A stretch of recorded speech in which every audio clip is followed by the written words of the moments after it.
Hey man, we are back. What's going on? This is Val. It's your boy Z. What's going on, world? And we are here for another episode. I feel like this might be 30. Ooh, man. This might be 30. We getting up there. Come Episode on, 30. I'll be turning 34 in a few weeks. Hey, I mean, a lot of 30s around, but we're here in this lovely month of November.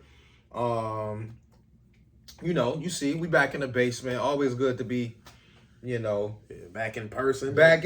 Interacting and doing what we do as brothers. I did want to start off this podcast by saying rest in peace, Takeoff. Yeah, man. Not great news to wake up to. It's been so much going on the last 24 hours. Didn't want to start off November this way. As I said, it's my birthday month, Scorpio season. Shout out to all the Scorpios, but Scorpio guy. right, but definitely was hurt reading that information about senseless. Yeah, senseless, and just another artist, from our culture, heavy influence. The Migos. Massive. I mean, I could talk about the Migos for days. And I know this is a sports podcast, Bills podcast, but we still love our music. We love our culture.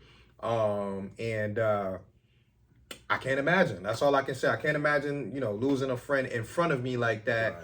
Just and the way it happened. It could have been my fault. Like, whatever the situation was, I tried not to watch too much of, like, what really happened. But just reading some of the, behind the scenes stuff, it just looks like a very, very unfortunate, disturbing situation. So we want to say prayers to the family, prayers to just everyone who affected. Yeah, because even the fans too. I know how us fans we get close to some of these artists just based off of the music that help us through our times. Exactly. Definitely Takeoff, one of the most underrated to me rappers of the last 10, 15 years. He had his own flow that was so different, but it was so smooth, right?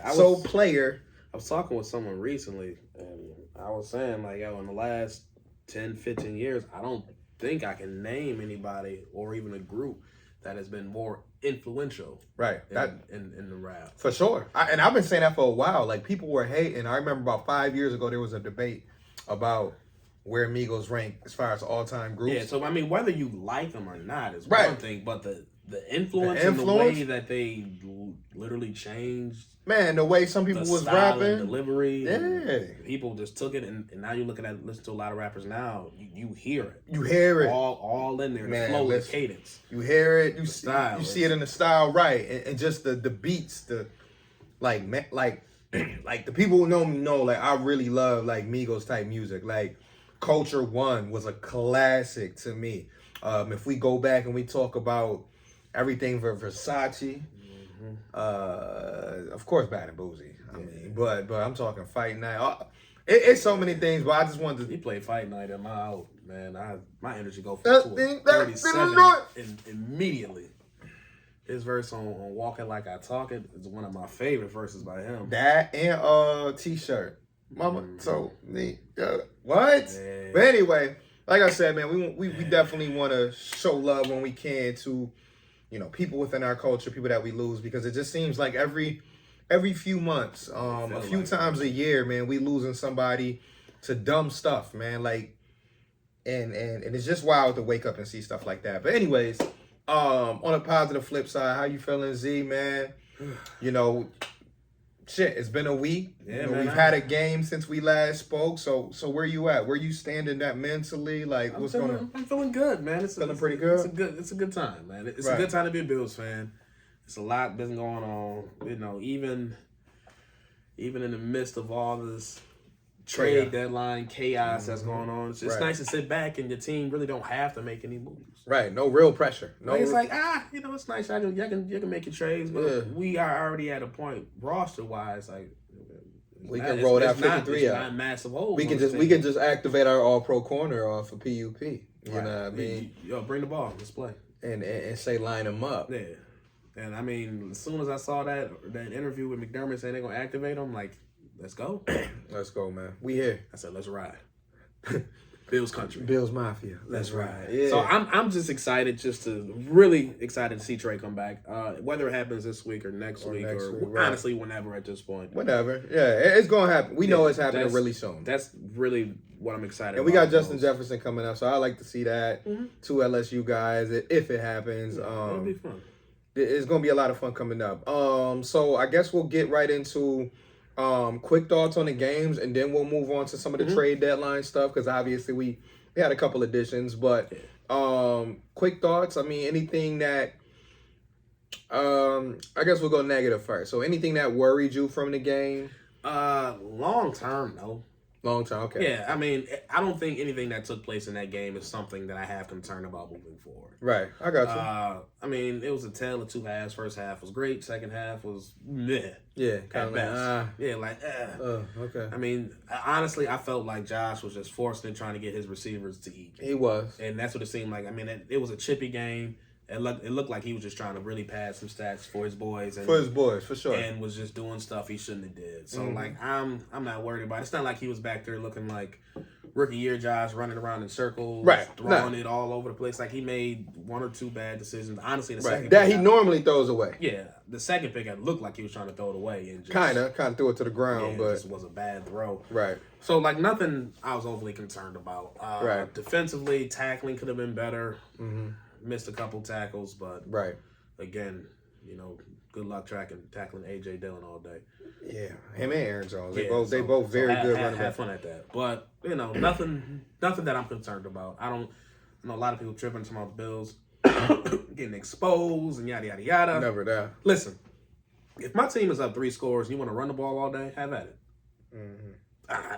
You want to get your yards on the ground, that's cool. All right, because you about to just run the timeout, and we about to walk away with this W. And that's why I think they played that smart, because, I think there's no need to force you can have your take on how that could have went. Like, they've been very good against the run all year. You're not going to tell me one game is going to make me think that they have a problem, stopping the run. I think they played the pass on purpose. 100%. They stayed in their nickel. They didn't change up. And, hey, you give up 10 yards here, you give up 8 yards here. But like you said, you're running the clock. If that's what you want to do, down 2 touchdowns, down 3 scores, like...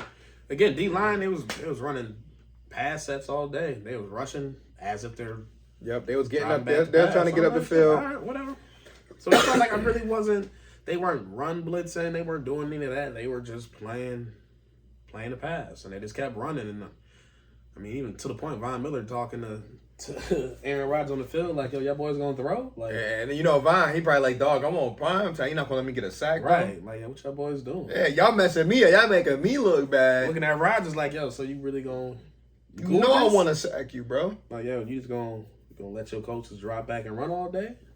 So yeah, again, long story short, nothing really concerned me about the game. It was an ugly half, definitely. But again, if that's what an ugly half or ugly game looks like, winning by 10, yeah, still win by against 10. a former Pro Bowler, should have been more. Again, they left points on the Hall table. of Famer. Yup. Now, what you like the most though? Because I mean, there were I will say a couple people showed some flashes for me, but I'll let you get your first jump on that first, man. Anything that you liked in particular? Before I go on that, there's one more thing that I did want to mention from a negative standpoint. I do want to see some more consistency in the passing game outside of Diggs. Okay. Diggs is so Davis, not dropping the ball. Yeah, they're in that situation exactly. And Davis is normally good with that. I think he just. I mean, he's had a moment.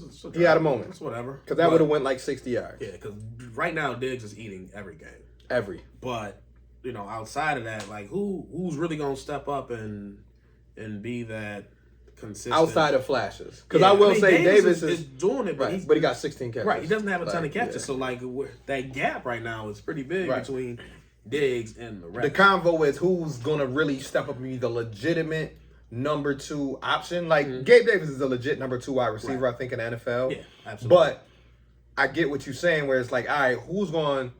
If Diggs is double, who is going to be the real number 2 option and not the running back?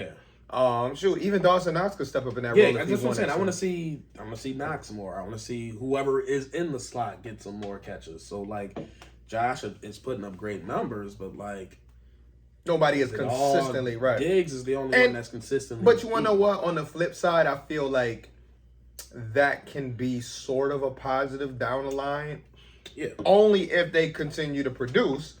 If it's a team collective effort, like if you tell me our number 2 this year is going to be 5 players all getting the same exact amount of looks, then I'm cool with it. Because if McKenzie, Knox, Singletary, Cook, Davis, and Shakir, if they all see about, let's say, 6 targets a game, then I'm cool with it. And as long as they're getting upfield and making plays, because that's what we talked about 3 or 4 weeks ago, and this was before the Pittsburgh game. It's like we just need to make sure that we are consistently showing that we can have that threat to get behind you with another person other than Diggs. Yeah, the threat is there. I just want to see it on a consistent basis, more consistently. Right. Again, this is what you do when you 6-1. You start nitpicking like it's not a lot of stuff to go after, but like when they got rid of Beasley, I'm like, okay, where are all these targets going? Right. So right now it's like they're going spread out to Diggs for the most part, and just some running combination, backs. right? Mainly running backs. Yeah, it's been a lot more catches out the backfield, right? But like I want which we'll get into Hines, and which I feel like that can play sort of a part, even though I have other thoughts on how they'll use Hines. But I feel like that's a part of it is, hey, if we lose Singletary to an injury, if you lose a Cook to an injury, making sure your Super Bowl caliber roster has another guy who can step up into that role. Because if you think about it, if Zach Moss was still on the team, that would have been your replacement for Cook, or that would have been your replacement for Singletary, and it you know, man, listen, dog. We saw when he broke that run against Miami for 49 yards, how this caught up to him. That was supposed to be a touchdown. Granted, it was a 49-yard run, and I'm going back to week 2, or week 3, whatever that was. It was a 49-yard run, but with speed, that's a touchdown. But anyway, like I said, we'll get into the trade discussion a little later, but that's a good point to bring up. I think on the positive side, I'll let you, again, touch on that before me, because I know, for me, I'm going to just go it out there and just say it. James Cook was a positive for me. Seeing him catch the ball, seeing him hit the hole, and honestly show some good vision on a couple in between runs. The tackle. Like the runs that he had, none of them were outside zones or nothing. It was just right up in between the tackle, one cut and go. 5 yards here, 6 yards there, 4 yards there, 7 yards there. Right, like it was nice. And that's what you want. Yeah, and I wish they came back to him more, because I felt like he had that little run middle of the game. Like he had like one or two drives in a row where they gave it to him. Like I wish they would have came back, because like in the second half, he wasn't really getting the type of not as much. Early. So I wish they kind of came back to him again and let him feed off of that more. But again, I mean, Motor got to eat too. So like, I mean, hey man, and Motor eats. Yeah, so like, I don't necessarily want to take him off the field. Right. In my head, I would want to see Cook get out there again, because again, it does add a different dynamic. You gotta prepare. Like, but he looked good. He got the ball and made a play. You know, they were able to do a little scramble drill, get behind linebackers, which is what you want. Get your little thing. Jamal Charles on. Yeah, and it went from Alvin Kamara. What probably normally would have been 41 a 20-yard game, and it went for 41 with someone else, and he dropped that. And that's what we're talking about. I think in this offense, and I think we're seeing the evolution of what a Josh Allen-led offense will be for years to come. Is you need guys who can make plays on the fly. You need guys who understand, all right, if I scramble this way, just go deep. Or if I'm going this way, take your linebacker this way, and guess what? If he fall into a zone, I need you to go the other way, and I'm going to hit you. So the more players that we got, I think that can create in space and can make those type of adjustments and then accelerate to get that 10-yard to a 40-yard. Because to be honest with you, that's all we're seeing from some of these other explosive teams. You know, Kansas City, even Miami. I give Miami credit because their design is literally get the ball in their hands and then let the speed take over. And that's why I give Miami a ton of credit. Like it pains some fans to say it, but they are doing the right things coaching wise to put their players in position to have the great numbers. I mean, everybody looking at Hill numbers. I mean, I did a little fake trivia with the family the other day, and I'm like, who y'all think is number 1 receiving yards? They couldn't believe it was Tyreek Hill. I'm like, and it's mainly because they help create those yards. Dropping like 140 a game. And it's not all on bombs. It's creativeness. Right. Yards after the catch. I think he's probably got 2 something crazy. 2 or 3 catches, maybe with air yards. Right. But everything else is just in space and just letting 10, him 15 yards and do what he got to do. Yeah. Same thing with Waddle. So, like, I like the fact that the Bills are kind of putting that in their offense where, you know, in years past, especially with Cole Beasley, a lot of stuff was like, all right, if it's intermediate, it's intermediate. We're going down, like you said, catch and go down. This year's offense seems to be a little bit more of there's going to be some play action where some stuff is going to be designed to go deep. Some stuff is going to be crossers. But no matter what you see, just keep running around because they need those layups. I mean, they need because, again, Josh Allen is really good at the downfield throws, the harder stuff that most quarterbacks struggle with. That's a strength of his. But, again, this offense is going to be so much better if I can consistently take a slant that's 5-yard throw, but and take it 15. Yep. Or a quick screen, which they've been pretty decent at this year. And, screen's been decent. And turn that into an 8-yard reception. Like, those type of plays, if they can continue to grow those and the yards after catch. Right. You know. Because they're literally right around 27 a game, which isn't bad, but most of us know here, this is an offense that can score 35 a game easy. 35 a game easy. With the quarterback that we got, with the arm talent he has, with the running ability he has, this offense should be scoring in the 30s every game. And we might see that uptick in the second half of the season, you know, as long as the weather cooperates. They should be averaging somewhere around in that 30-plus territory. A lot of times they haven't even needed to. Right, and right, because you go back to, I mean, even the games they did score in the 30s, the Rams, you go back to the Steelers game, you go back to the Titans game. That was it's like, the first half, or after the third quarter, they had 30. They like, well, I mean, we up 20-something, so we really don't need facts. We don't got to do all that. But anything else that was a positive that you took away from that Green Bay game? I mean, I'll just lump them all together. I love what the D tackles did. They were just wreaking havoc. Settle, your boy. Settle, and I mean, I think Oliver played amazing that game. He got his sack taken away, but I mean, he looked like himself. Constant pressure, like they were just destroying the center. Jordan Phillips knocking people left and right. Yeah, doing that shoulder check. I said, that's a big dude. That's a big 340 pounds. Like, bro. Don't hit me like that. Don't. No, nah. My whole beef would be what you doing 8 yards down the field. Right. Like, I'm supposed to only be hit. You know, I got to worry about Edmonds. I got to worry about Milano. I got to worry about Poyer. Oh, don't double back and hit me like that. You 340 trying to chase me, dog. You hit me with that shit. Get back to the line of scrimmage. Yeah, man. But I just love the way that the D-line, they were wreaking havoc. They were causing pressure. They were just making Aaron Rodgers uncomfortable in that pocket. It looked a lot it looked pretty much familiar to 2 games. And it was when they were most healthy, week 1 and week 2. Yeah, so like if they can continue that type of pressure up the middle, it's going to be nasty. Health. And you got Kirk Cousins coming up. You got Zach Wilson coming up. It's going to be nasty. Prayers. That's all we got to say. Prayers. I just really, I mean, I don't want to fast forward anything. I know, me neither. 1 week at a time, right? But I just want to see what this D-line do against Cincinnati. Yeah, going into January. Yeah, that's just out of curiosity, because the amount of sacks they give up, I just really want to see how much they eat on they might. I don't want to get too crazy, but they might give up 4 sacks alone to the D tackles. Yeah, like the way Jordan Phillips and Ed Oliver and Daquan Jones and Tim Settle, if they're off, or if all 4 of them are healthy, even 3 out of 4, if they're healthy all together, that's a nightmare. Yeah, that rotation. Because you still got to deal with Greg on one side. You still got to deal with Von on one side. Still got to deal with Shaq, AJ, Boogie. It's nonstop. That's the thing. It's like a lot of people don't like the rotation that the Bills do, because it is a heavy rotation. But it is literally constant. They go 90 waves of dudes. Just, and again, they're not getting burnt out. It's just next. And we not even just talking about your regular size defensive ends. Right. And you got Greg Rousseau, who is 6'6", almost 6'7". Yeah.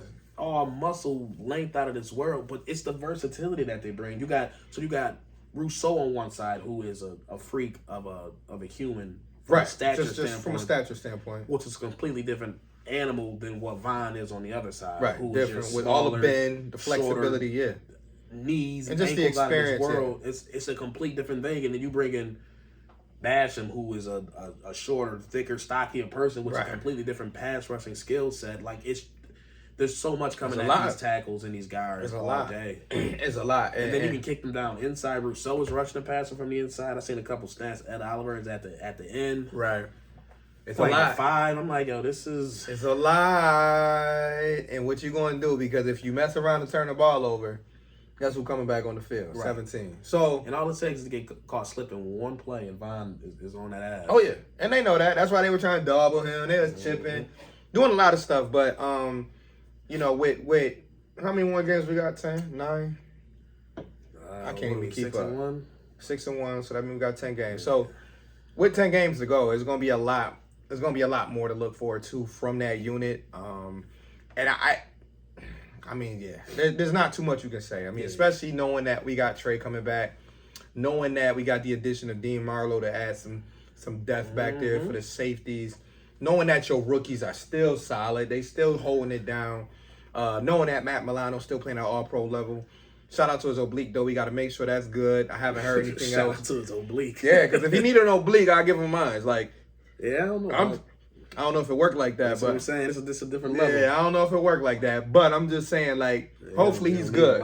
Yeah, he'll be all right. Hopefully he's good. I haven't heard nothing really crazy from that perspective. But anyway, I'll get into my quick positives from the game. And it really goes down to already a couple things I already said was James Cook for sure. Stephon Diggs is up there on my list just because I just like the attitude that he just brings from a wide receiver standpoint.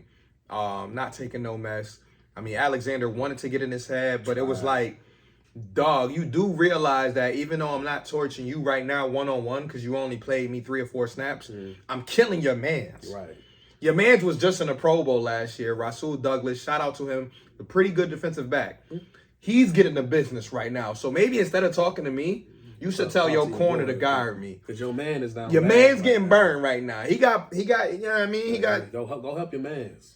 Okay, so I love that attitude from Diggs. Another 100-yard game. He's now making it look really easy. Like my favorite player growing up, for those who don't know, was Eric Moulds. He's now making some of Eric Moulds' numbers look like regular shit. Again, this offense of staff they have now is going to shatter every record that's already on the books outside of probably Thurman's. Facts. Right, because we don't have a... Right, but at all the other positions, all the quarterback wide receivers, a dog game broke. It's a wrap. And even tight end, I think, because we never really had... Yeah. Shout out to Jay Reeves. Never had a good tight end. Not real, for real, right. Yeah. So, like, all those offensive numbers are going to get shattered. Yeah, for sure. Destroyed. Like, Diggs right now, like, I know what's the name in Miami doing this thing. Diggs is looking like a top 3 receiver in the league. And he is. Right now, you can't argue. Like, I know Cooper Kupp last year had some amazing numbers at the wide receiver position. That's them. And you can put him in any top 5 category you want.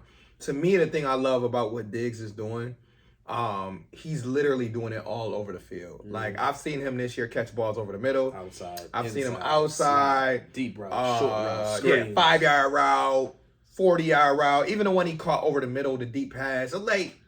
And we saw him do the deep stuff against Tennessee and the Rams. Like, literally, you can put this guy anywhere on the field. Don't matter. And to me, again, it's that combined with the mentality. It's the...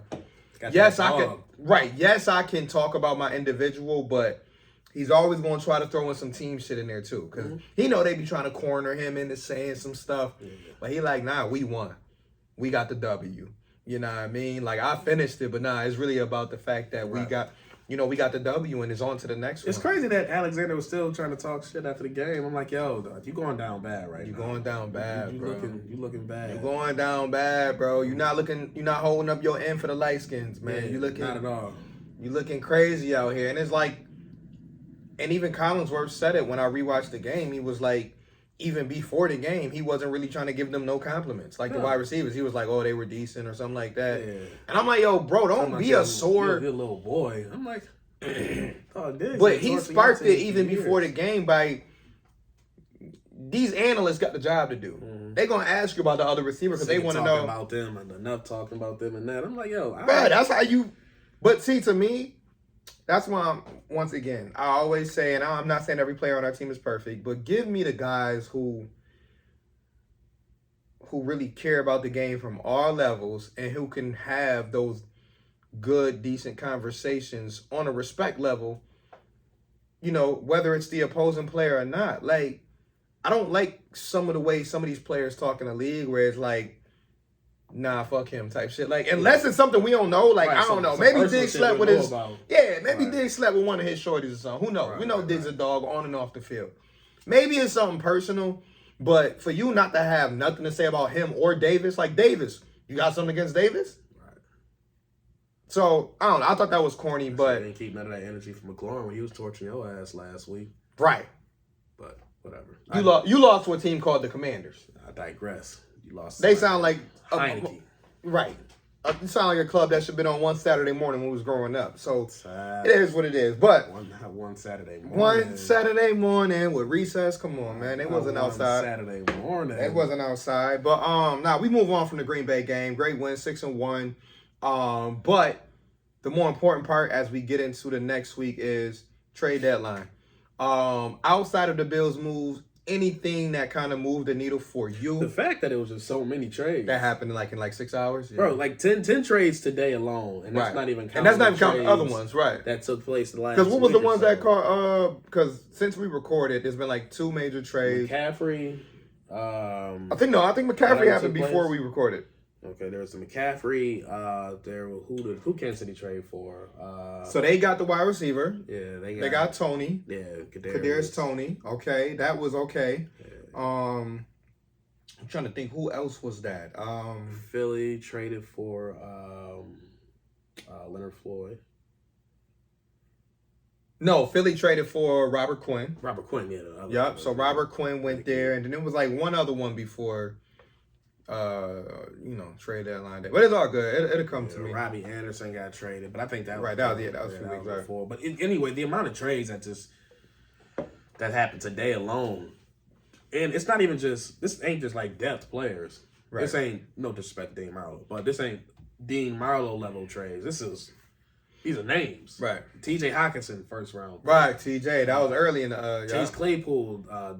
Chase Claypool to the Bears, which I'm surprised Chicago finally made a move for a wide receiver. It only took y'all 2 years. I thought it was crazy they gave him a second round pick for him, though.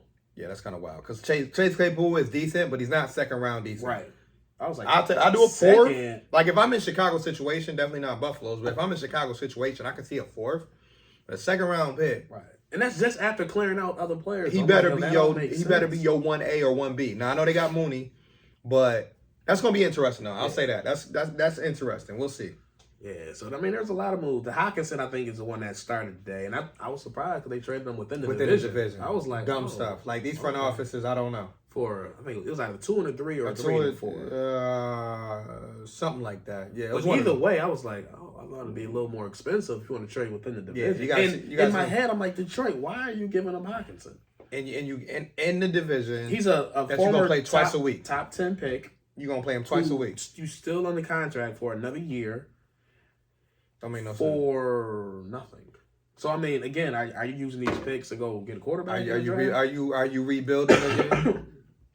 It must be it. Like, you must be getting these picks to go get a quarterback, which I guess you got to get as much ammo as you can. But that caught me off guard. So I was like, okay. So Minnesota got better, right? Because their tight end got hurt on Sunday. Irv Smith, I mean, got. So your favorite move out of all of them, what would you say is what? Favorite move. It's tough. It's a couple ones that I liked. I really liked Baltimore's trade for Roquan Smith. That was another one. Okay, that's the one I'm thinking about too. Yeah, I like that for their defense because they for needed their defense. It's been. I mean, Patrick Queen has been. I don't know. Disappointment might be too strong. I wouldn't say disappointment, but he's almost. But he hasn't lived up to the billing. Has he been there, Tremaine Edmonds? Nah, I don't even think he's played to that level. Okay, all right. We'll give Tremaine Edmonds his flowers. Yeah, all right. He ain't played to that level. I mean, but I get what you're saying. Coming out of LSU, it was like, oh, he gonna be their next good linebacker, blah, blah. And that hasn't happened. Yeah. So Roquan Smith, they paid a pretty penny. So I'm and assuming they're gonna re-sign him. They could be a good duo. So I mean, I like that, but again, they still ain't do nothing on offense for me. Dog, they fucking hate Lamar. I thought they would have. If anybody, but let's get Deshaun Jackson. Yeah, let's get him from the 2010 Eagles. Yeah, you might as well go find Jeremy Maclin while we at it too. Yeah, right. Let's get Jeremy Maclin. Let's fucking get Brian Westbrook to be in the backfield. Run it back. Go Where's Vince Young, our backup quarterback? Darren Sproles back out there. Why not? Not Darren, but got a different running back every week. So yeah, that's I do like the Roquan Smith trade.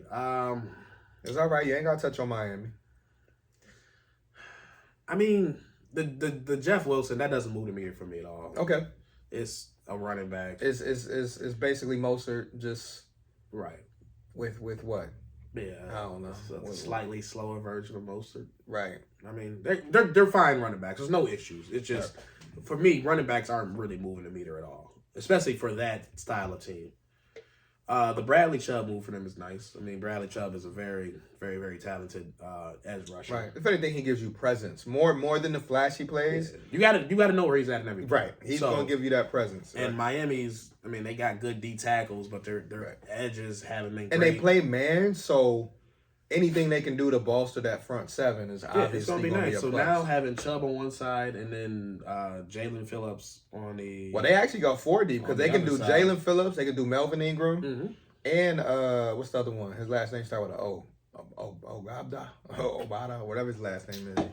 But you know what I'm talking about. But so they got a good rotation. Obviously, Christian Wilkins in the inside.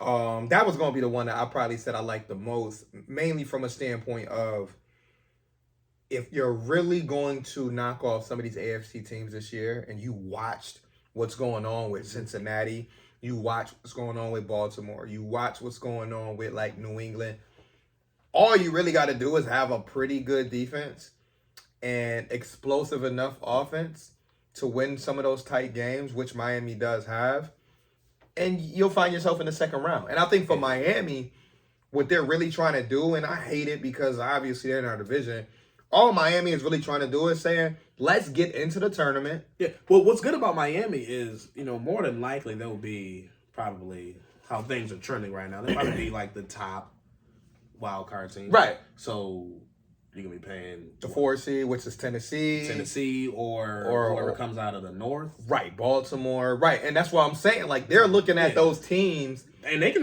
easily knock off. And easily knock them off. Yeah. So they're like, boom. If we can go from not making the playoffs last year to getting to the second round, we can at least build off that. So that's why, and some people using bigger words than that to explain. It's like, oh, this could be a championship window type of move. I don't necessarily believe in that, even though any team can go. Yeah. I mean, we saw San Francisco go to the Super Bowl a couple years ago with Jimmy Garoppolo and a good defense. So you can't count that out. It's an any given Sunday kind of league. But I think what Miami did from a larger scale is they looked at the AFC and said, we can at least be the 3rd or 4th best team overall. Yeah. We know Kansas City and Buffalo is at the top. Even though we beat Buffalo, we know they're at the top. And if we can just get close enough to where we can compete, that's all they care about. But yeah, I like the road move for Baltimore as well.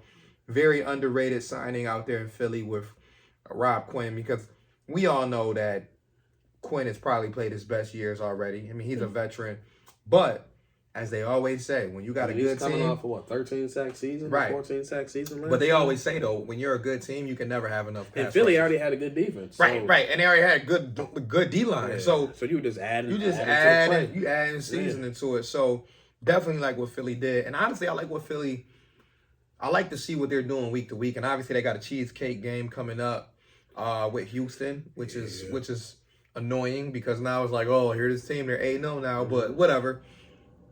I like what they're doing around that whole team. I mean, they're finally using the talent that they have. I mean, you went and got this behemoth of a receiver, who in my opinion is one of the best in the league. Top 10. You actually giving him a chance to be him. Yeah, be on that outside. He's one of the best outside receivers in the league just because of that size and speed. He's a freak. That size and speed. I always say he has slightly bigger Eric Modes when it comes to the build, and like he can do that same kind of stuff. Is that down south strength to go along with that speed, and he got the hands. Yeah, he's a beast. So you let him actually be him. That's crazy. they're balling. I'm trying to think if there's any other moves that Calvin really one that came out of nowhere. It's puzzling, yeah, because he can't play this year, so it's more for the future. Yeah, I mean, it just literally came out of the blue. Right, There's I heard not one report about nothing.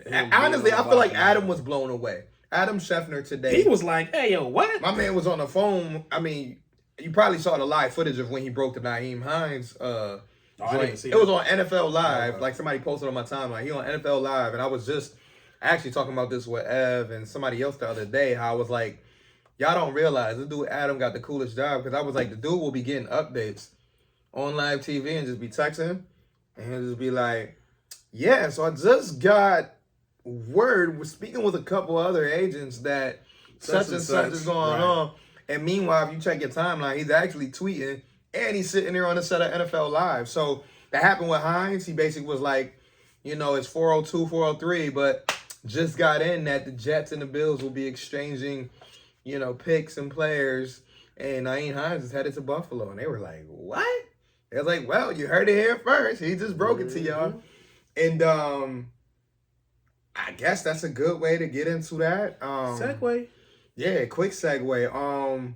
So initial thoughts when you first saw it. Did you have, you know, any reservations, or was it like, oh, okay, we at least did something? What was your first thought? Well, initially, I had no issue with it because one, I've been like Nyheim Hines as a player. Okay. I mean, I thought he was. Well, it's hard to say underutilized when you have Jonathan Taylor. Yeah, when you got Jonathan Taylor, that's tough. You know, really toting the rock, but yeah, top 3 back. He's I would use underutilized or an underutilized running back because you know he's been using strictly as a receiving back for the most part, but he has a much greater skill set than that. I mean, I've always liked the way that he just sees a hole, hits a hole, and he's gone. Listen, he made Marlon Mack lose his job. Yeah, there's no hesitation when he runs. Like when he's gone, and he has the top end speed to take the top off of a defense and go. Right, young dude too. He's always been a solid punt returner. Always been a solid receiver. They said over the last 5 years, his average is like 11.6 or something like that. So, yeah, which is great. Yeah, which is great from a punt return average standpoint. So I was happy with the move because again, what I felt like this offense has been lacking for the last few years is just speed in general. In general, overall, right? So, and I think that's why Zach Moss ended up, unfortunately, having to be the person to find his way out. But yeah, so I was just happy that it's just more speed. So they're gonna have to find a way to utilize the skill sets because again, it is a similar skill set to what they have in James Cook. Similar for sure, not exactly the same. But one has more experience, and one has another job in his folder that he can do. Because you gotta think about it. When you add return with his ability to catch and run the ball, that gives you another dimension that Cook can't quite do right now. And I don't think his future is in returning punts anyway. So Hines is giving you that. Yeah. Now Shakir can really just focus on receiving, and just being on standby. Yeah. So I mean, I think it's good. I mean, I think it's going to be up to Dorsey to figure out how to utilize them because I think there's a path for all 3 of those running backs to have meaningful snaps and meaningful playing time. For sure. Hines they can put him out wide in the slot. They can have a 2-back set with Cook and Hines. Right. Cook and Hines, Hines and Singletary. Whatever combination you want to do it. Listen. It leads into a lot of creativity. So a lot of people are like, why would you get Hines if you have Cook? Like, I don't think this is a replacement move. Right. I don't think this is to say we're gonna give all those snaps that Cook are getting. But I like the fact that he got 2 more years left on his contract too. Yeah, and if they wanted to, there's no guaranteed money, so they could just treat this as a rental. Right? It can be whatever. It can be whatever you want it to be, and I think that's the lovely thing about the way Bean normally does things is that he's always thinking about, of course, now, but he's also thinking about the future. So I think it's a good way for him to be like, all right, cool, you got 10 games plus possibly more to showcase what you could bring to this team down the line. Or you can just be that guy that help us, you know, throughout the year get to where we need to go to get that Super Bowl. Because, but the thing is, it also adds some security because again, in the event that somebody go down, even if it's just because running back is a tough position. Yeah, Singletary goes out for 2 series, nothing crazy. Right, it can be cramps, it can be anything, and you know. Now you have another running back who can, you know, handle the ball. Go do the same thing Singletary can do. He can do the same thing. So it just adds some security. and it gives you more speed. So like for me, I don't see a negative at all. Nope. Again, if people like, well, the contract, whatever, you can get out of that. You can restructure. We're not worried about that. We'll worry about that in the offseason. Yep. But again, this is just another weapon that can be used in the passing game. The slot receiver position been kind of lacking. This could be a boost to there. Yep. You throw Himes out there, and it can be something that adds a little boost. Listen, all championship teams need that. I want some juice, right? And he got that. So and we didn't have no shout out to. I'll say it like this. Shout out to Khalil for being able to do what he had to do for punt returns, which was try to be safe, take the yards when he needed to. He's been just fine. He's had a couple of nice returns. I've always said in my return game, it's explosiveness. I need some explosiveness because it helps when you talk about field position. It helps from an excitement standpoint. Yeah, I miss having Andre Roberts. Right, because if you think about when we had Roberts, and even McKenzie at times when he would do punt returns. Anytime that ball is about to get caught, I know there's a chance for a touchdown. Right, and that swings so much, momentum and like you said, overall juice. Yeah. When you got a guy back there who can give you that extra juice from a 15-yard return to a 30 or 40-yard return, that just helps so much. And when you got a quarterback like Josh, the best thing you can do is set him up. Set that man up. How confident would you feel if every time we touched the ball, Josh got at the 50-yard line? Right. Like, Josh? That's a play action and a touchdown. That's all that is for Josh. Mm-hmm. That's like putting it at the 5. Yeah. Giving him the ball at the 50. All right. Say less. Bro, yo, I'm about to go grab me something out the fridge. Y'all need something? 10 yards, I'm already field goal. You know what I mean? Like, so that, I like it for that. But also, obviously, the other piece to it was Trey being activated and then Dean Marlowe. I love the Dean Marlowe pickup because, number one, you got him for a 7th rounder. All right, cool. I think he was starting out there. I'm not sure. He was in the rotation. I don't know if he was there. So he was like either a second or third safety, whatever. Getting snaps. I will say this, though. What I like about that is, and I think I was trying to tell my dad, is that the first 2 or 3 years under McDermott, he was their third safety. Yeah, I mean, he had the experience. Yeah, he was, as soon as he was with Carolina, right, with them before. And then so he came over here. His defense for a long time. Once McDermott came over, he came over with McDermott. So he was been in this defense for years. So he's gonna show up tomorrow and already know what's up. Right into practice and not miss a beat. Leslie Frazier already know what he can do, and I even like the possibility of him even, maybe seeing some snaps out there on defense. I know he'll play special teams. I'm fine with him getting snaps on defense. Yeah, because I like Hamlin. I've seen it in the defense. Right. I've seen it, even, granted, it was when we had, Hyde and Porter. But, I've seen Marlowe in there with 3 safety sets. Yeah. And he's done his job. And I'm not worried about it. And even as a starting safety, I feel like he could hold his own if they ever wanted to. In a bench, he'll be fine. If they ever wanted to. Because back when Micah Hyde got hurt, I was like, y'all gonna call Dean's agent or y'all gonna call Atlanta? Yeah, at least you was thinking ahead. Because I wasn't even thinking about Dean Marlowe. 100%. As soon as Micah Hyde got hurt, I'm like, so we're Dean that. I wasn't thinking about I'm like, is he still with Detroit? And I saw he was forgot. with Atlanta. I'm like, y'all I almost forgot all about Dean Marlowe. Y'all gonna call Atlanta and get your boy back? I love it, though. I love it because... The 7th-round pick is nothing. Because the 7th-round pick not making the team. Yeah. So. Yeah, and again, man, I give... Again, quick credit to Bean for just being on top of his shit. Okay, boom.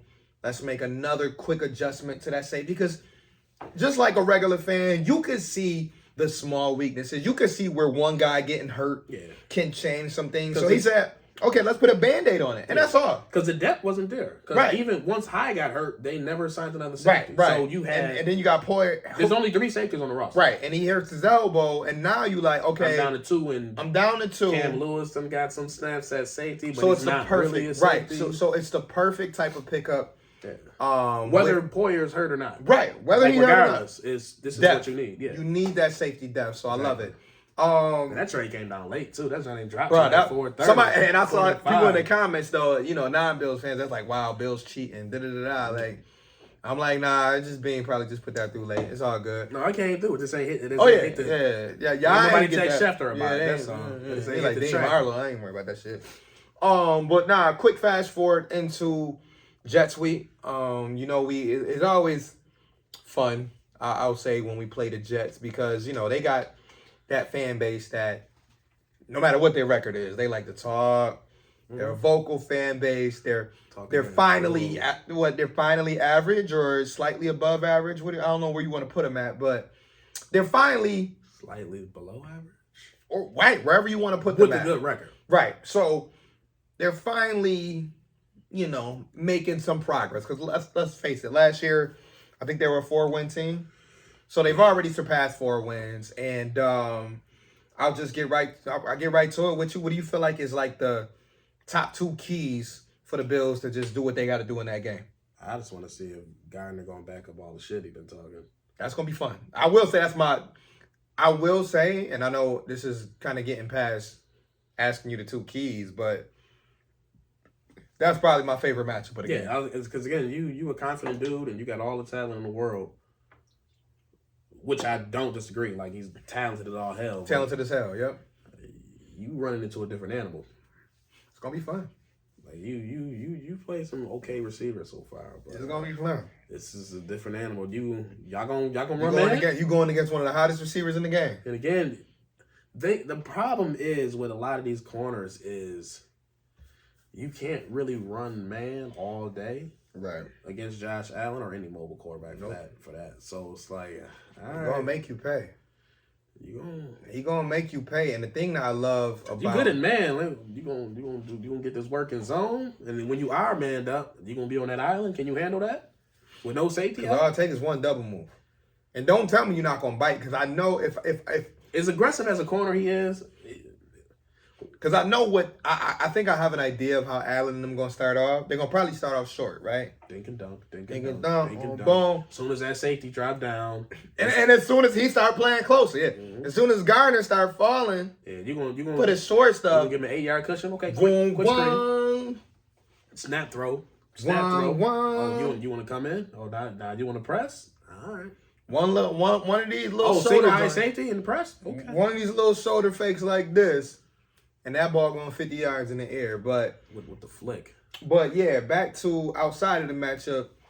Any real and I know it's the Jets, so we don't have to really like. Yeah, the Jets are no slouch, but again, right. There's still a talent gap that still takes place between these 2 teams. Right. Again, it's not like Alabama playing against Middle Tennessee State and nothing like that. Right. It's not no disrespectful distance, but there is still a noticeable gap in talent.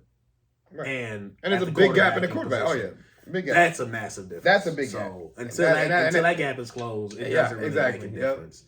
But honestly, Jets have a good D line. I want to see how the Bills O line this holds up against their pass rush, against their run defense. Right. I want to see Diggs and Sauce go at it. Sauce and Davis go at it. Mm-hmm. Even the other corner they got is pretty good. I like the dude. I can't think of his name right now. Something Reed. Shorter dude, but yeah, he got 2 decent corners. I'll say the other corner is pretty decent too, but you can go ahead. Yeah, safety in the back. Michael Carter's all right so far. Mm-hmm. So I just want to see how the Bills hold up. I want to see Josh Allen bounce back with a and they got a good defense too. Shout out to their defense. Their defense is well coached, and they fly to the ball. Yeah. And obviously we just mentioned the athletes on the back end, but yeah, it's not like just when we talk about Zach Wilson not being whoever. Not like the whole team is below average. Like they got talent. They have talent. I mean, they got the wide receivers. I mean, I don't know what's going on with Elijah Moore still. Yeah, we gotta see if they're gonna play him. But obviously, they just picked up James Robinson, which was another trade from last week. Oh yeah, I forgot about that one. Yeah, James Robinson was a sneaky one. Got hurt. Yep. Which sucks for them because he was balling. So sneaky trade there with James Robinson. And the thing that sucks for the Jets, you lose Breece Hall and you also lose Vera Tucker, the guard, for the season. So tough. You probably lost 2 of your top 3 most talented players on your offense. Yeah. Between him, That's tough. and probably Garrett Wilson. Garrett Wilson and those guys, yeah. The most talented player. So you lost 2 of those 3 for a year. So for the whole year. Yeah, that shut down 2 losses. Yeah, that old line and Zach Wilson. We went from 9 wins, possibly, to maybe 6 1/4. Right. 6 and a possible. I just want to see the Bills' offense bounce back. I want to see the run game keep going. Again, I don't need 25 carries. I just want to see. Get the feet wet. Yeah. Get my man Hines out on punt return. He'll. Yeah, I just want to see Cook get the ball again. Get out there. I like to build that confidence. Yeah, I like how they had him out in the slot on that catch. So keep bringing creativity. I need to see Gabe Davis get loose. Yeah, he got it. He's been loose for like 4 catches, for like every 150. But I need like a 10-catch game. You need a 10 catcher? I need to just show me like, yo, I'm consistently getting open all game. I feel you. Consistently making these plays. I just feel like his game is so weird because it's almost like he either gonna get you 6 catches for 200 yards or he gonna get you 2 for 30. Yeah, and a touchdown. There's no in between with Gabe. But I know it's very weird numbers. Like his yard per catch is like 25. I saw the visual at the bottom of the screen when they were showing everybody, Gabe Davis. But then I looked at the visual where it said his yards per catch. 26.1 on the next closest person is like 16. Bruh. Not even. Like that's like I've been watching football since a kid. I ain't never seen nobody average over 25 yards a catch. Yeah, no, it's and have more than 10 catches. Right. Like, you know what I mean? You can do it with like 3 catches, but bruh. Yeah, he's putting up that's not a lot of catches. That's mad. The yards is there. Because again, he only has a handful of catches, but he had like 500 yards. So like he's putting up the yards. And 4 touchdowns. He's getting the touchdowns. It's just the volume of catches. So it's just like what are you?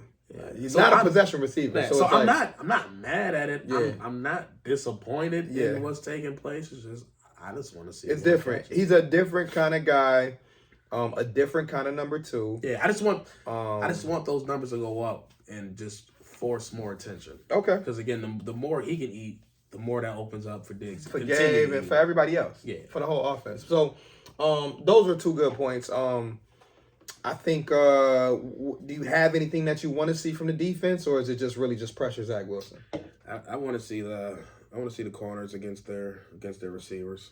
They got some young talented receivers out there. Yep, good matchup for the young corners too, because we got our own young corners too. They got receivers with some size, so I want to see how Elam holds up.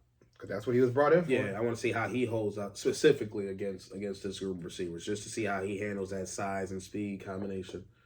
I don't know if he would have went up against Garrett Wilson at all in college. Potentially, but you never know. Right. So I just want to see how he holds up against the size. If Trey gets out there, I don't need him to play a full game or even close to it. Just get a couple series in there. If you want to do every other series or do maybe 2 series a half. Yeah, just enough to get his feet wet out there and get some contact going. Yeah, bring him back home for the next game. Just start to build some confidence in the knee. Right. Because, like I said, 10 games is a lot. So we got 10 more regular season games. Oh, yeah, I'm not worried about it. Because, again, if you don't play this week, I don't care. Yeah, it is what it is. Because, they're steady enough. Like, it'd be one thing, and we mentioned this weeks ago. Yeah, it'd be one thing if they were struggling back there. Like, God damn, these boys can't. But they've only given up, I think the stat was, they've only given up 7 passing touchdowns in the first 7 games. Yeah. Like, you can't ask for better than that from a young secondary. Like, and I say young secondary because Poyer is... He's literally the only veteran. Yeah, and he's everybody else is 3 or 4 years. Yeah. Dane is 3 years. Hamlin is 2.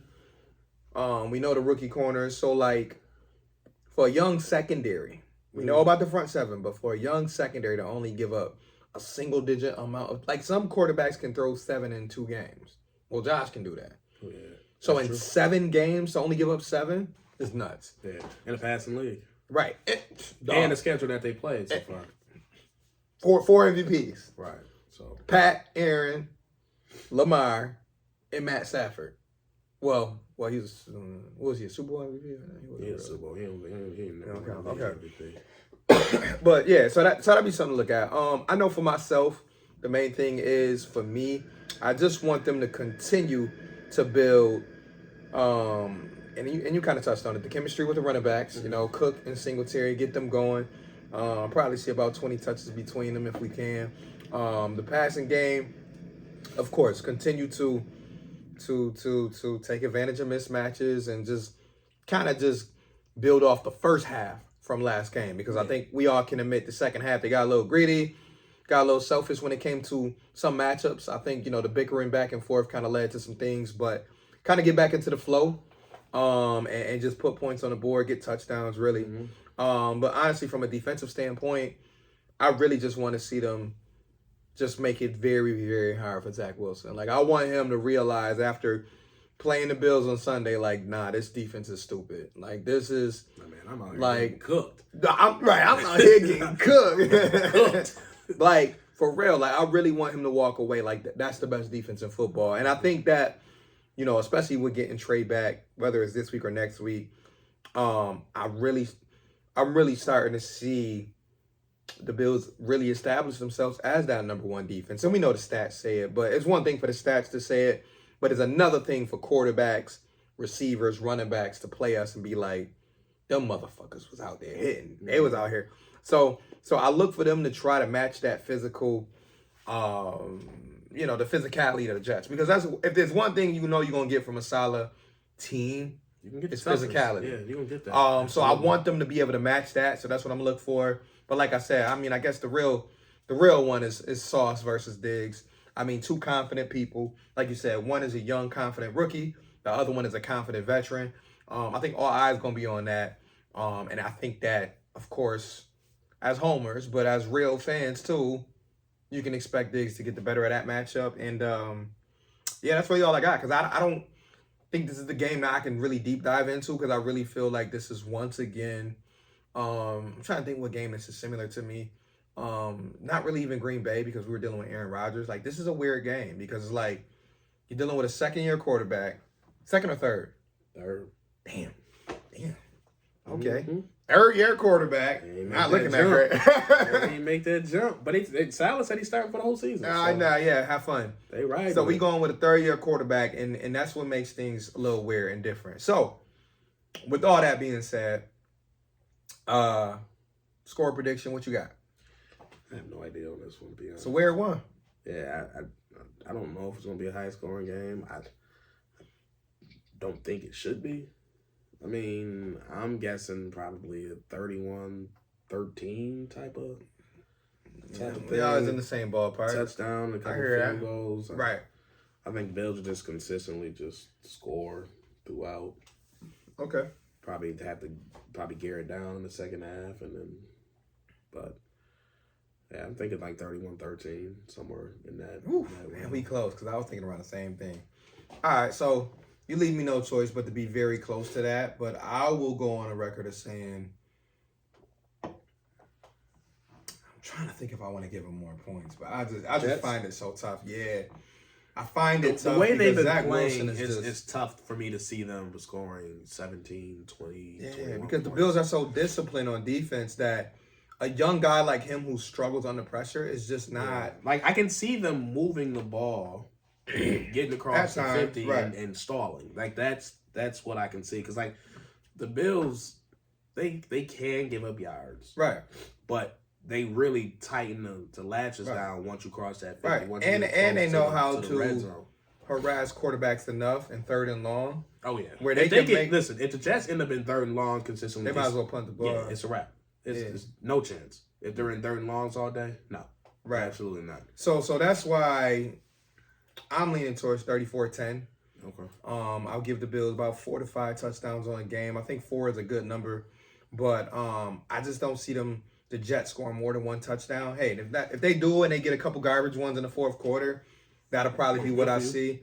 But I really think the Bills now, a couple years ago I wouldn't have said this, but the Bills now, from the once again being physical, they got the right kind of guys now where they can match that on both sides of the ball. On the offensive line, they can match it with Saffold, especially on the defensive line. Right, and then on the defensive line with Jordan Phillips, Tim Settle, and those guys, like they're setting the tone. Right. You're not going to come in and just push the Bills around. So I feel like Zach Wilson, once again, he's going to run into that wall, and they're going to have to fight to get in that end zone. And I think that's going to be the toughest one. Like, we may see them, obviously they know they playing the Bills. We may see them go for it on fourth down a couple times. And I think the Bills defense they took offense to letting Aaron Jones put up yards. Granted, I know they're smart enough to see, like, hey, if they're gonna run the ball, let it happen. Right, we're gonna let that happen. But that don't mean they let them get right, they didn't want to.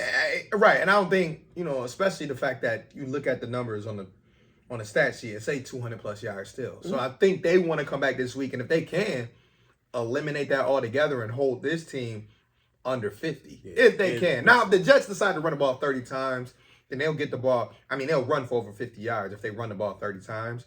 But if they can stop that run early and get the Jets into those passing situations, like I said, second and third and long. I'll say this, if Jets aren't able to run the ball, they're going to lose by about 30 plus. Yeah. If they aren't able to run the ball at all. Right. Because if they get stuck being one-dimensional and dropping back to pass, all day. It's gonna be tough. It's gonna be ugly. It's gonna be tough, and like I said, I tried to watch the Jets this past week to try to fake scout and fake get them. Zach Wilson was looking, and I was like, oh, bad. And I get it. Interceptions he's throwing, I'm like, yo, what are you doing? Right, and don't get me wrong, we've been in similar spots where we've had to watch our quarterback struggle in moments, but I don't know, like, not to that point. What you doing, baby? Yeah, not to that point. But this is the fun part. How we normally close out the last 10 minutes of our show is how we get into the next week. We try to get a couple upsets, a couple locks going. I gotta say we're probably about 80% on most of our picks, you know, the locks, the upsets. So as you got it pulled up, Z, I'm gonna let you hit it first and just tell me, you want to start with your lock of the week or you want to go with upset? I'll start with lock of the week. All right, what's your lock? I feel like it's kind of a given, but all right, what's that gimme though? It's got to be Philly over Houston. Oh my gosh, yeah. It's a 14-point spread. I don't see an avenue where Houston can win the game. Nah, it would outside Pierce running for 300, or Philly just as a team just not showing up, like being like, you know what, this is Houston. I just don't. It's too much talent. I feel it's just that gap's stupid between those two. Yeah, I just don't think Houston has the horses. All right, so easy lock. All right, I'll give you that. Let's Davis Mills show up and play out of this world. Man, child, please. But upset. I can't believe they're making us watch Houston on primetime like we ain't been tortured enough. Yeah, so I'd say my upset of the week. I'm probably gonna go Carolina over Cincinnati. Oh my God! Just the way. So Cincinnati just gonna tumble. Yeah, Cincinnati is 7-point favorites at home, but they look like a completely different offense without Chase. And if they can't figure out how to block, that's the key. They got to block. And Carolina, you know, since they traded McCaffrey, they ran off a win. They should have won on Sunday. Yeah, I don't know what happened at the end of that game. Just made any type of kicks, or I guess DJ Moore didn't take off his helmet. But either way, because that negated the extra point. Yeah, they added 15 yards to and then he missed it. And then he missed it. Oh yeah. You probably weren't even watching the game. I was out, man. So they scored. It was like excuse me, like a 62-yard catch with like 10 seconds crazy, left. Right. So that tied the game. I saw that one. Extra point would have won, but you know, after he scored, he celebrated. Yeah. Took his helmet off. They gave him a 15-yard flag. So that pushed the extra point back 15 yards. He missed it, sent it to overtime. But he also had a similar kick in overtime to win, and missed that one too. And then the land ended up going down and kicking the field goal. So God damn, you know they've been, bad teams gonna find a way to lose. Oh yeah, and Carolina loves finding ways to lose. But they've been playing scrappy. Baker Mayfield is healthy, but the coach said they rolling with PJ Walker. They rolling with PJ, so he's the starter. PJ. So I mean, listen. And you said them over who? Carolina over Cincy. So until I can see Cincinnati that again, I got it. Until I can see Cincinnati do something without Jamar Chase, I need to see it first. So I'm rolling with Carolina over Cincinnati as my upset special of the week. But again, Cincinnati still has a crazy talented team. Heard you. So they can do it. But again, against Cleveland, they look terrible. All right, I got my lock. So, looking at the screen, my lock, Minnesota over Washington. I mean, that's... Oh, you got on the Heineke train? I'm not too big on the Heineke train. I know he came to Western New York last year and balled out. I wanted to pick that. I wanted that to be my upset of the week. I didn't feel like it was that big of an upset. Schedule-wise, I mean, Minnesota 6-1, but, you know, Heineke, McLaurin, you know, Brian Robinson. I got Minnesota. I think Minnesota is rolling to a point where right now, as a collective, you know, offense and defense. They're a good team. Absolutely. I just feel like it'd be a little bit too much for Washington. So I'll give Minnesota that one. Plus, I definitely want to get a confident Minnesota team coming to Buffalo. I've seen enough boring football this season where I don't want to see any more lopsided, like extremely lopsided games. Even though we still got a few on our schedule, it is what it is. But give me a confident Minnesota team coming into Buffalo. So I got Minnesota locking in that against Washington. My upset, I'm leaning between two, but I'll go with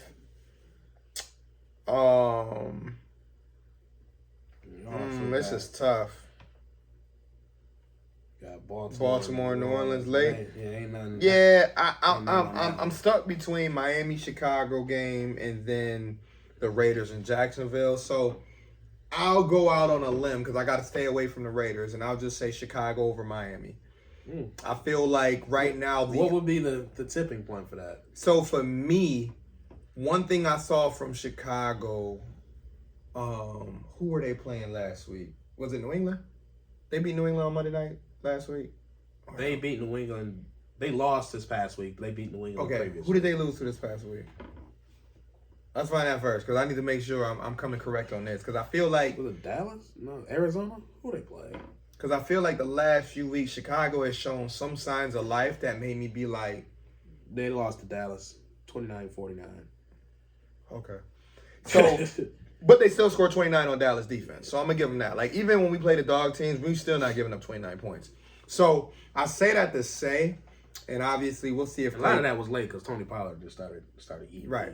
So I say that to say, and it's not to say Claypool's going to make that big of a difference. I think Chicago is realizing that outside of Minnesota, Green Bay is on the decline.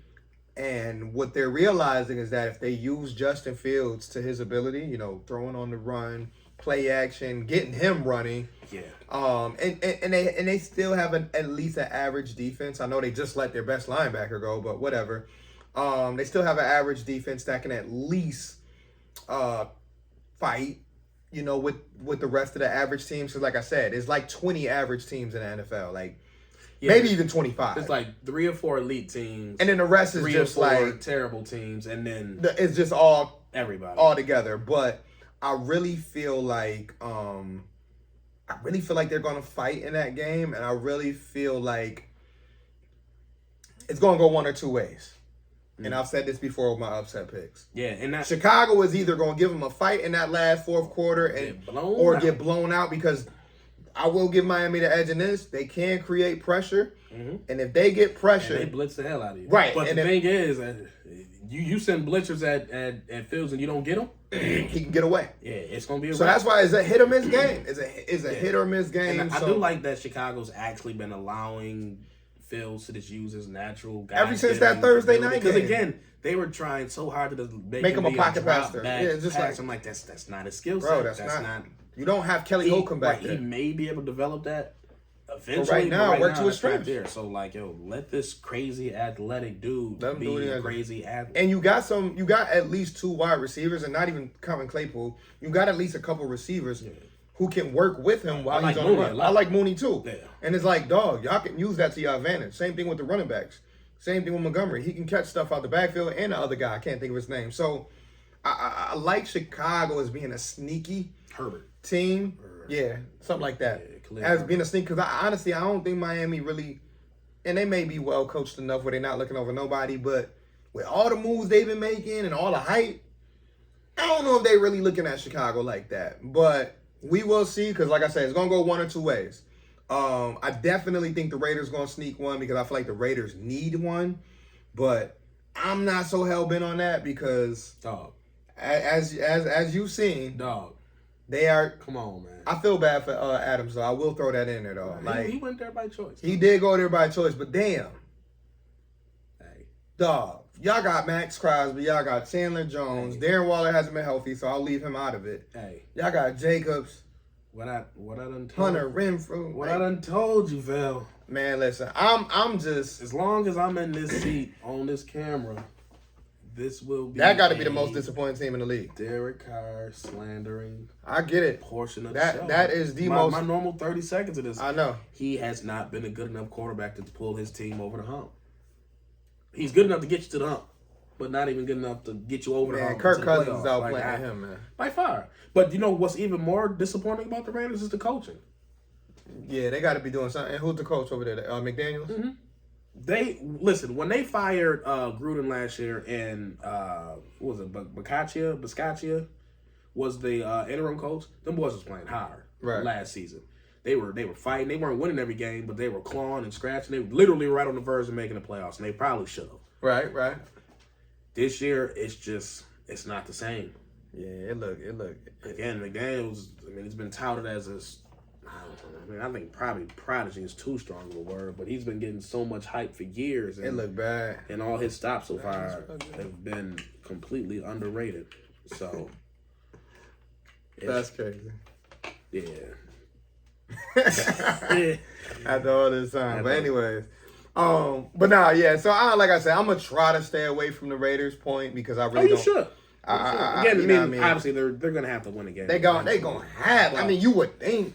Yeah, it's not a situation where if I had to put any type of money on the line, I'm not putting. Oh, definitely not. You stay away from the Raiders. You stay away from the Raiders. I'll stay away from a few teams because they have too much stay away talent from to be Denver. This bad. Too much talent to be this bad. Yeah, them in Denver. Like I can't decide which one is more disappointing, but I think I'll definitely go with the Raiders. But Denver right there. No, I say Denver is more disappointing. Think so? Well, they have a decent record, so it's hard to say I'm completely disappointed. But they look terrible, even while they're painful to watch. That like Russ finally hit on a deep ball the other day. I was surprised that he hit on it. I was like, listen, they have too much talent. They got Cortland Sutton looking KJ like Ham, the most average receiver on right. Jerry Jeudy barely getting. I mean, he got like 6 catches, but again, yeah. He helped me out a little bit. I almost hit. There's way too much talent on that team for them to be this average. Yeah, even though they've won games, I think they probably. And then you just throw away one of your best pass rushers, like. Right. Oh yeah. Take Bradley Chubb. Take this first. Yeah, even though we might be competing for y'all with a playoff spot at the end of the year, like go ahead, Miami. Yeah, I don't know, man. Okay, but again, we're thankful for our front office. But I think we'll wrap it up there, man. You know, anytime we go over an hour, we like to try to exit our way out, man. We got another big week, another divisional opponent.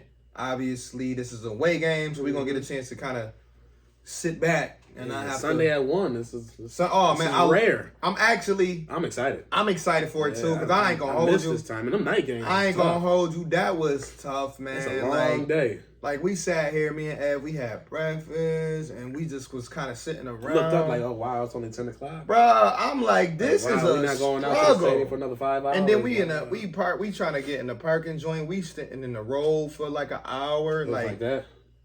Cause we call ourselves, we gonna beat the traffic. So cool, we beat the traffic, but now we sitting there waiting for them to open up the. Oh, y'all got done there before the lights open? Yeah, we always try to, but like we thought. Okay. I thought y'all was doing something. Yeah, let's get in. Nope. So luckily I'm on my phone. I got the CBS pulled up and all of that. But yeah, 1 o'clock me. 1 o'clock me, please. Let me get my day started. Yeah, we got a few 1 o'clocks in a row. Oh man, that's why I'm like, we got like 3 in a row. Let's get it. I'm pretty sure we got Sunday at 1 and up until Thanksgiving. 4 in a row because Thanksgiving too. Thanksgiving is a 12:30, 1 o'clock game. That's a Thursday though. Yeah, I know. I'll be out there though, man. Shout out to Detroit. Vikings. Wait. Yeah, Sunday at 1 Jets, Sunday at 1 Vikings, Sunday at 1 Cleveland, Browns, and then Detroit. Thursday. Yeah, and then another Thursday after Thursday. that. Oh, that's terrible. I know, a little whack, but listen, that's terrible. I'm taking what I can get the next 4 weeks, and then we'll cross that other Thursday game when it comes. But yeah. So listen, y'all, we appreciate y'all for rocking with us this week, man. It was good to get back in the basement with my guy. Absolutely. I know you still trying to get better, Z. So let's hope that you continue to get your vitamins, your water, trying, man. cough drops, all that. That flu season out here. Listen, it is, man. And it's getting around heavy. So all of y'all out there, our listeners, bundle up. Continue to keep your kids bundled up. Right. Wash your hands. All that. Wash your babies. Dirty ass hands. And wash your kids dirty. Wash your kids. So don't let them say, I'm going to take it in the morning, mommy. Nope. No, get your ass. You was just around 40,000 baby kids. Mm-hmm. Get your ass in the tub. So shout out to what we have? What's up? Yeah, no. What I don't do horoscope. What you Scorpios. Yeah, so shout out to the Scorpios. My son, your son to be two on Thursday. Big two. We got shout out to Baby Z. Shout out my to wife. Got the same birthday as his son, so she'll be turning another year, 31 as they call it. Shout out to them. Yeah, and I'll talk about myself next week when mine is coming. You heard? Another week for that one pop up. You heard, but nah. Big birthdays around here. Yeah, big Scorpio season. Beautiful month of November that includes Thanksgiving amongst other things. But like I told everybody else who I come across, is like, yo, listen, new goal mean new month mean new goals, and go ahead and attack them I don't care what your profession is. You know, we can all be better each and every day. And again, rest in peace, Takeoff. Rest in peace to all the ones that we've lost this year so far. This year is not even over. So continue to be safe. Continue to spread love. And shit, continue to spread our podcast. Hey, like, subscribe, share, comment, repost. Review. We need all that. Yeah. And definitely the reviews too. So. Yeah, definitely. If you need us to touch on anything else, I mean, if we're missing something around the league that we, you know what I mean, we messing up on, holla at us. If you want to hop on, be a guest. We haven't had a guest now in about a month and a half. So yeah, it's been a minute. We got to holla at us. Yeah, we got to get somebody back on here. So holla at us. And we had nobody since we had Naaman on. Since Naaman, and shout out to him. And yeah, we're going to have to work some out. I got a couple people in mind, but yeah, we're going to have to pull some strings to, you know what I mean, get the love back. And, you know, hopefully this weather can hold up and yeah, we can continue this beautiful stretch that we got here in Buffalo. So, anyway, this is Val. It's your boy Cyrus. And we are out. We'll catch y'all next week. Go Bills. Go Bills.